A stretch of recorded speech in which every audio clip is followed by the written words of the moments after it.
Cheshire Crossing by Andy Weir, book summary in under 4 minutes. Andy Weir's Cheshire Crossing is a fantasy graphic novel that brings together 3 famous heroines from classic children's literature: Alice from Wonderland, Dorothy from Oz, and Wendy from Neverland. Rather than treating their earlier adventures as simple childhood dreams, the story imagines that those experiences left real psychological and magical consequences. The girls are sent to Cheshire Crossing, a strange boarding school designed to study their ability to travel between worlds.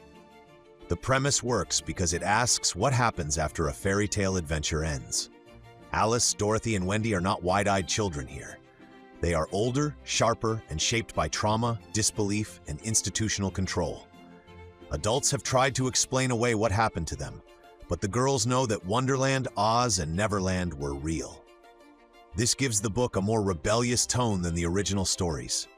It is not only about magic, it is about being told your experience is impossible and refusing to let others define your sanity. Weir uses the crossover concept to explore power, identity, and survival. Each heroine brings a different relationship to fantasy.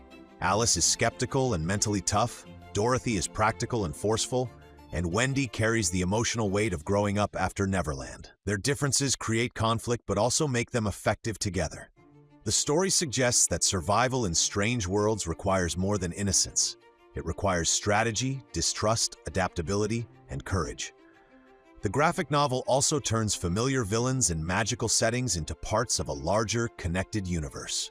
Wonderland, Oz, and Neverland are not separate fantasies but neighboring realities with their own rules, dangers, politics, and unstable borders. This gives the story a playful but chaotic energy. The fun comes from watching recognizable storybook elements collide in unexpected ways, while the tension comes from realizing that childhood wonder can become dangerous when power-hungry people learn how to exploit it. A major theme is control. The adults at Cheshire Crossing want to study and manage the girls' abilities, while the villains want to use those abilities for conquest. The heroines are caught between being protected, used, doubted, and feared. Their real challenge is not only defeating external threats, but claiming authority over their own stories. In that sense, the book speaks to a real-world issue. Young people, especially girls, are often dismissed when they describe experiences adults do not understand. Compared with Weir's science fiction novels, Cheshire Crossing is more magical and fast-moving, but it still reflects his interest in problem-solving. The characters survive by learning the rules of impossible environments and using those rules creatively. Magic functions almost like science, strange but not random. Once understood, it can be tested, redirected, and weaponized.